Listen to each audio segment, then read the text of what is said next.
Por la señal de la Santa Cruz de nuestros enemigos, líbranos, Señor Dios nuestro, en el nombre del Padre, del Hijo y del Espíritu Santo. Amén.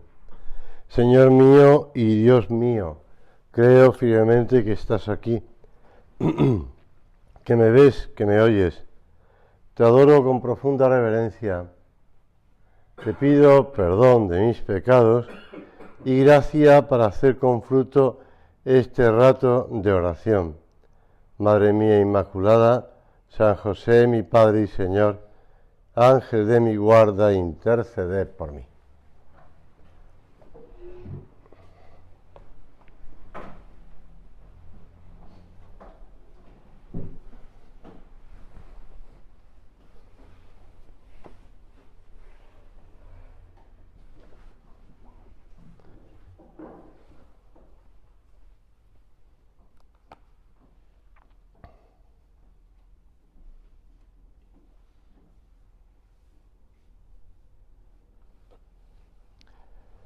En la sinagoga de Cafarnaúm se va a producir un discurso y unos hechos de capital importancia. Jesús ha predicado con profundidad y abundancia, le ha seguido mucha gente de variadas procedencias, ha realizado multitud de milagros con un claro contenido, especialmente la multiplicación de los panes y de los peces, y el mensaje estaba lo suficientemente claro para tener fe en él. Pero los hechos muestran que, salvo un pequeño grupo que cree sin condiciones, se da una gran variedad de respuestas. Unos, la mayoría, quieren hacerle rey.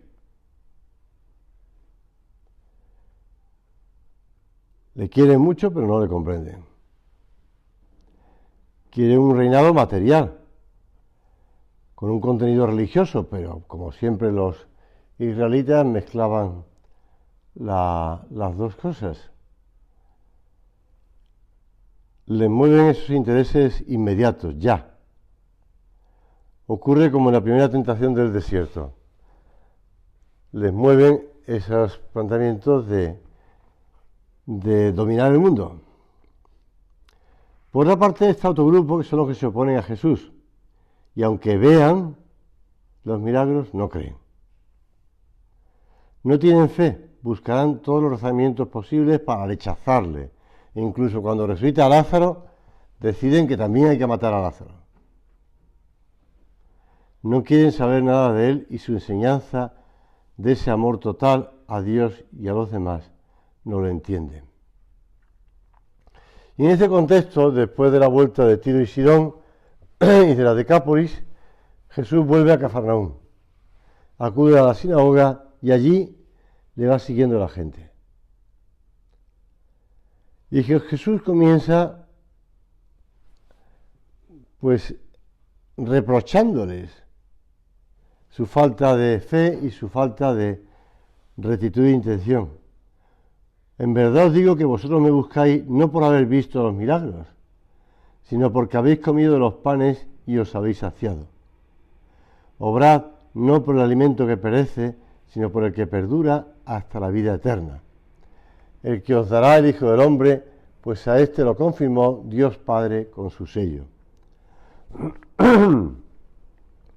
Los que le escuchan aceptan esa suave reprensión pues con mansedumbre, vamos a decirlo así, porque ellos van a lo importante.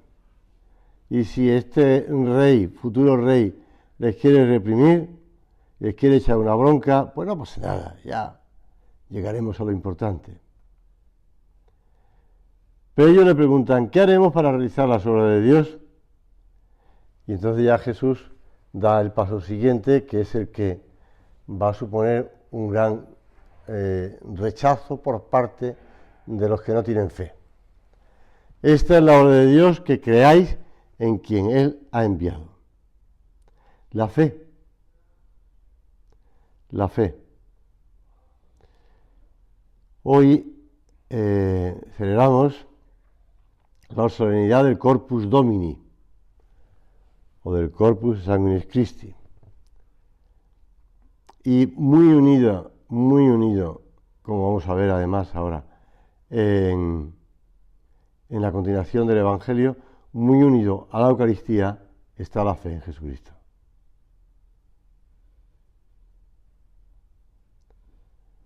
Le dijeron, ¿qué milagro haces tú para que lo veamos y te creamos? Bueno, como si no hubieran visto la multiplicación de los panes y de los peces un día antes. ¿Qué obras realizas tú? Nuestros padres comieron el maná en el desierto, como está escrito, les di a comer pan del cielo. Ese maná que terminaron harto de maná ya, ¿eh?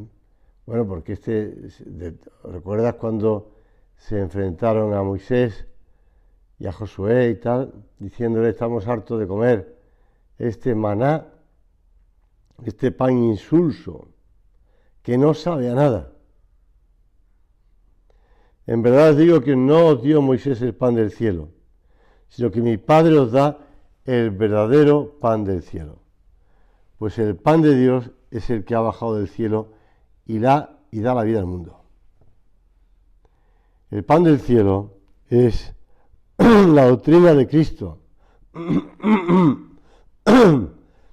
Solo con esto superaremos nosotros las hambres de nuestra alma, que tiene ansias de felicidad, que ha sido creada para el cielo.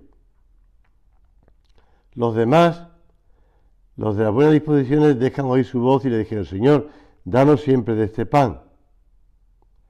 Pero otros le discuten. La insistencia de Jesús en la realidad del misterio de su cuerpo y de su sangre, verdadero alimento y bebida, alimento del alma, del hombre, remedio de nuestra flaqueza, que nos sostiene en la lucha. Les repetimos también nosotros, como le dijeron estos hombres que tenían fe, pero poquita. Señor, danos siempre de este pan. Yo soy el pan de vida, el que viene a mí no tendrá hambre, y el que cree en mí no tendrá nunca sed. ¿Ves cómo la Eucaristía está unida a la virtud de la fe? No pueden creer en Jesús, que es un hombre como ellos, y además no es de ninguna de las escuelas del momento, de los, por ejemplo, San Pablo, Gamaliel u otros. Bueno, ¿tú quién eres? Pues si tú eres, perdóname la expresión, tú eres un pueblerino de Nazaret, un Galileo, un pueblerino. ¿Qué currículum tienes tú?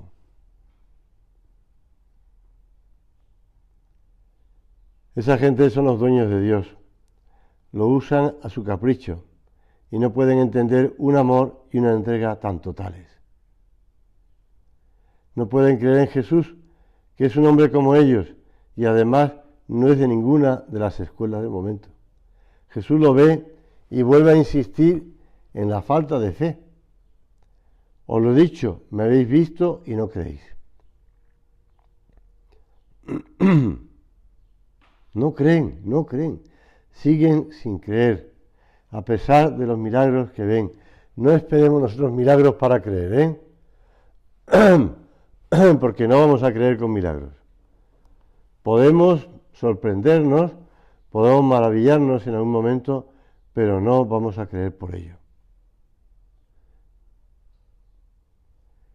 Es lógico que si había saduceos que no creían en la resurrección, pues reaccionaran ante las palabras de Cristo que les dice a continuación, que todo el que vea al Hijo y cree en Él tenga vida eterna y yo lo resucitaré en el último día, que se pusieran de uñas, como San Pablo sabía cuando se enfrentó a los fariseos y a los saduceos en el Sanedrín. Pero a otros también les molesta.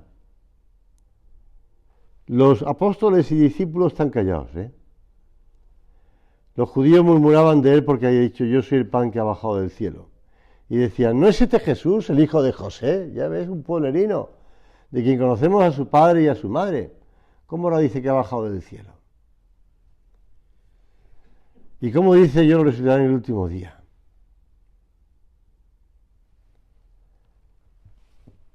En la Presbyterorum Ordinis,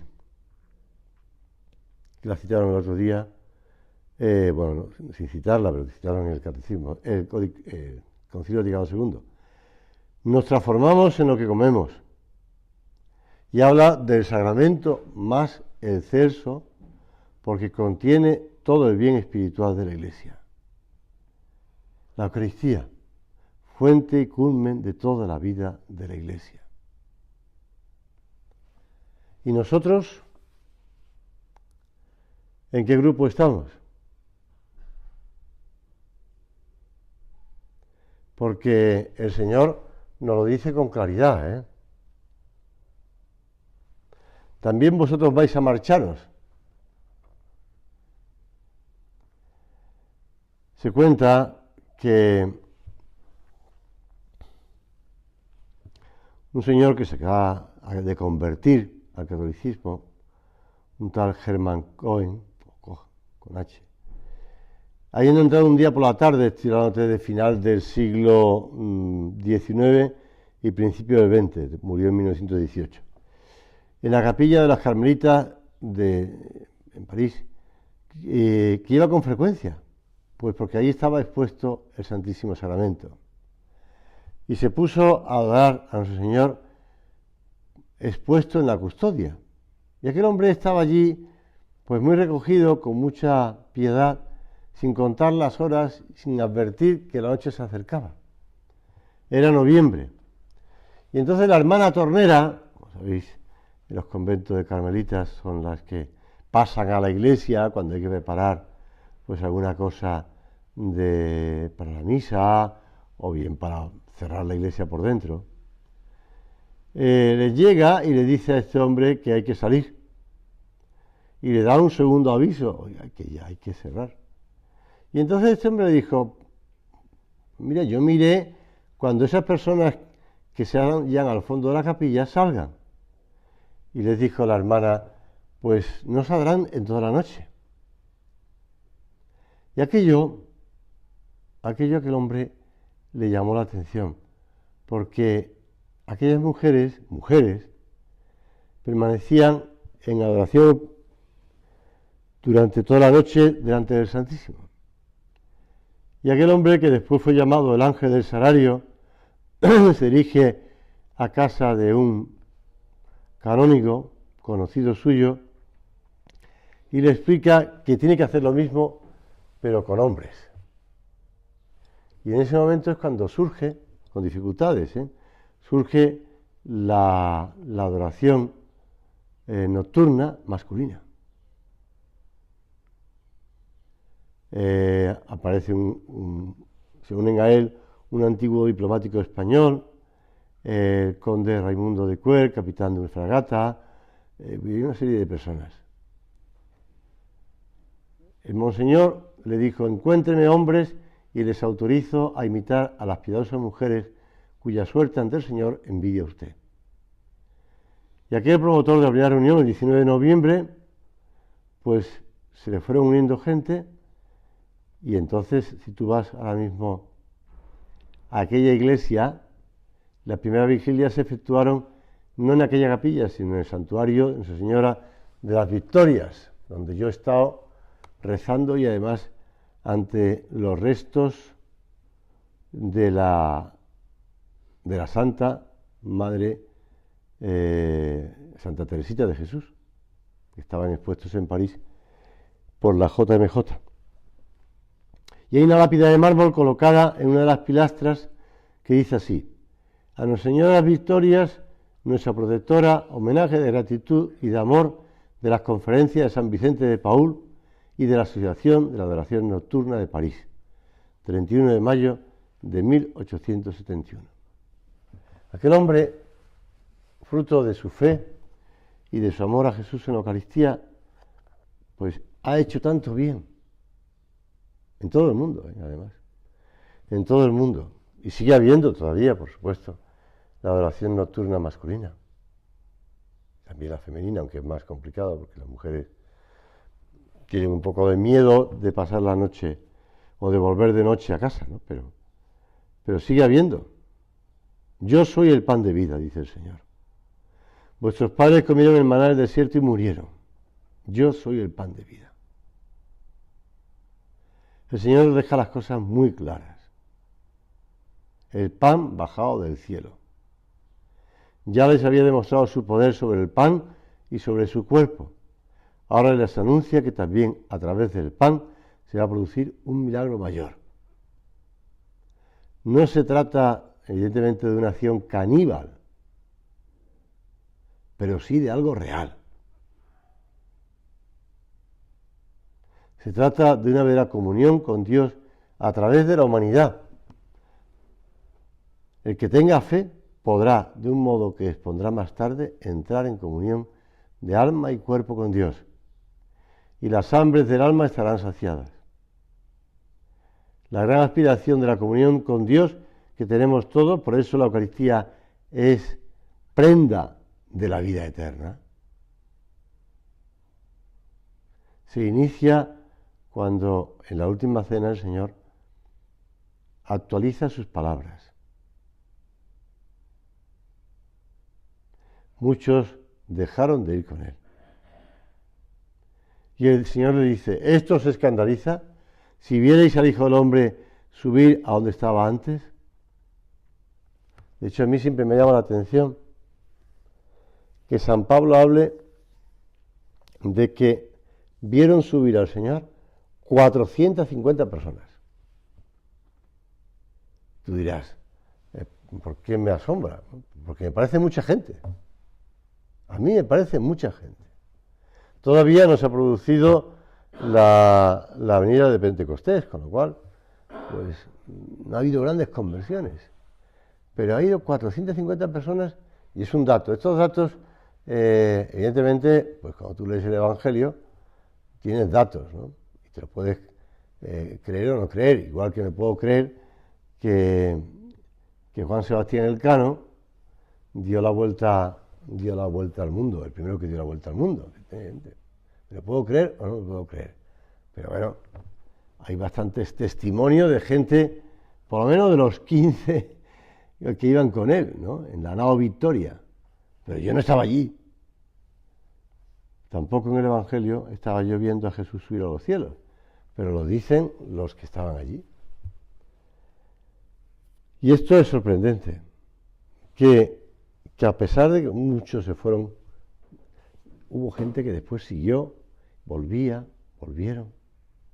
También nosotros volvemos, ¿eh? Nos vamos como acostumbrando a tener al Señor en la Eucaristía. Y por ejemplo, ahora con esta solemnidad de hoy y con la octava del Corpus, pues podemos volver al Señor. Podemos volver a tratarle con más cercanía. Podemos volver a tener esa finalidad de la fe, aceptar que ese Jesús es Dios de Dios, luz de luz, Dios verdadero de Dios verdadero. Pero para creer deben aceptar el testimonio del Padre, que les habla desde dentro, por la virtud de la fe, por la gracia. El Espíritu es el que da vida, dice el Señor. La carne de nada sirve. Las palabras que os he hablado son espíritu y son vida. De eso se trata, de vivir según el espíritu, de ser verdaderamente espirituales. Y entonces se entienden las cosas del amor. Si se vive inmerso en las cosas de la tierra, se entiende poco o nada.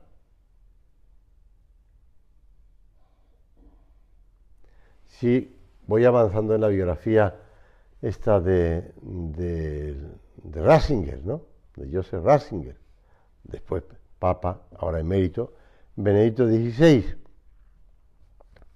Y después a raíz del Concilio Vaticano II, él se asusta mucho de cómo hay gente, teólogos conocidos por él, que han trabajado con él, incluso algunos de ellos, él les ha facilitado el que sean la habilitación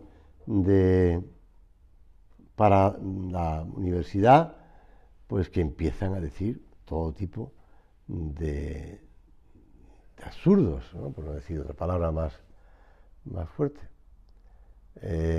Y por el contrario, aquel hombre que busca la tranquilidad y se cambia de universidad y se va a la antigua sede del Imperio Romano de Occidente, que es pues Trieste, bueno, Trieste no, pues se va allí a una universidad tranquila y allí está dando clases y tal. Los alumnos le van buscando y van a esa universidad y dice, y es sorprendente la cantidad de gente que te puedes encontrar por la calle de distintos países, te puedes encontrar gente de color, gente de la India, gente de distintos países que van buscando a ese maestro, a ese profesor. Ese profesor que va dando las clases en la universidad, pero que después va todos los días a celebrar misa a tal sitio y celebra misa con una gran piedad, una gran devoción. Y dice un alumno que estaban convencidos de la fe que estaba sustentando la teología de aquel teólogo, de aquel profesor, de aquel catedrático.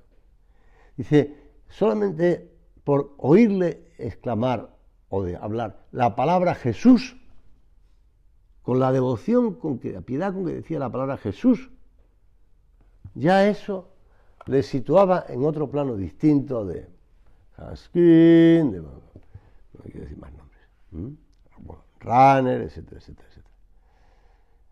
Ya le situaba en otro plano, muy distinto. Bueno, pues nosotros, ¿cómo le decimos al Señor? Como hemos empezado la meditación, Señor mío y Dios mío, como Santo Tomás, Santo Tomás. Tocamos, creemos. Jesús no le empuja a los apóstoles a marcharse, ni a quedarse. Deben creer, deben creer. Y aquellos hombres le dicen, sobre todo Pedro, ¿no? Señor, ¿a dónde iremos? Tú tienes palabra de vida eterna. Hemos creído y conocido que tú eres el Santo de Dios. Pedro confiesa su desconcierto, pero a la vez reafirma su fe en que Jesús sabe y puede más. Él solo sabe que unido a Cristo ha experimentado lo que nunca había vivido. Sabe su veracidad, su palabra auténtica. Y tenemos ejemplos en los evangelios de Pedro recriminándole al Señor una cosa, de Pedro que no se lo cree cuando está andando sobre las aguas, de Pedro que se enfada y quiere, pues, bueno, sabemos, pero Pedro lo que hace es creer. Hay una mujer española que era prima carnal de Fernando el Católico, que era dama de honor de Isabel la Católica, fue esposa del contador mayor de Castilla y después fue tía además de San Francisco de Borja y de San Juan de Ribera. Pues cuando murió su marido, ella se retiró de la corte y se estableció en un pueblo de Toledo que se llama Torrijos. Esta mujer empezó a tratar de ayudar a los pobres. Empezó a redimir a los cautivos. Sabéis que entonces, por ejemplo, la Orden de la Merced, la redención del cautivo, sobre todo en las guerras estas que había en el Mediterráneo contra los moros y tal, pues contra el turco, fundó 2 hospitales, fundó un colegio de huérfanos, fundó 8 capellanías para asistir a condenados y presos, fundó 9 conventos para religiosos y religiosas, fundó una colegiata para 24 jóvenes clérigos, dio limosnas para los santos lugares. Pero esta mujer, por todo esto, no le pusieron nombre. El nombre se lo puso el Papa, además Julio II, Se lo puso el Papa Julio II, que le puso el nombre de la loca del Sacramento. No se refería a los conventos, a los hospitales, a los colegios para huérfanos, a todo el dinero que empleó, 300.000 ducados, en redimir al cautivo. No. En su amor a Jesús sacramentado. Y el Papa Julio II decía, el Papa se lo decía a ella, también nos queremos ser hermanos de vuestra cofradía, porque fundó unas cofradías del Santísimo Sacramento en España. Y así os mandamos, en virtud de la santa obediencia, que luego al punto nos asentéis en los libros de vuestra hermandad. Aquella mujer murió paupérrima. Su cuerpo, no sé si lo sabes, se conserva incorrupto en Torrijos, en el monasterio de las Concepcionistas franciscanas. Bueno, a lo largo de la historia de la Iglesia ha habido mucha gente, me viene enseguida a la cabeza, obispo, don Manuel González, al que San José María trató mucho además, y que además pues contaba con frecuencia, lo recoge incluso en camino, algunas anécdotas suyas o algunas frases suyas. El amor a la Eucaristía, pues aquel hombre pedía ser enterrado al pie del sagrario para acompañar al Señor. Nosotros podemos hacer examen y preguntarnos cómo estamos tratando al Señor, cómo anda la fe, cómo estamos acercándonos a Él, cómo le decimos cosas, cómo pues fomentamos la acción de gracias y la preparación próxima y remota para recibirle, para la cosa más importante que vamos a hacer en el día, en la semana, en el año, en nuestra vida.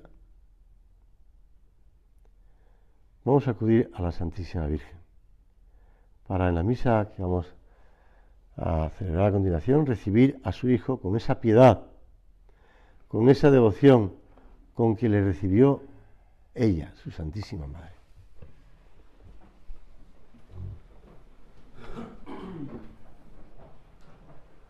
Te doy gracias, Dios mío, por los buenos propósitos, afectos e inspiraciones que me has comunicado en esta meditación. Te pido ayuda para ponerlos por obra. Madre mía Inmaculada, San José, mi Padre y Señor, Ángel de mi guarda, intercede por mí.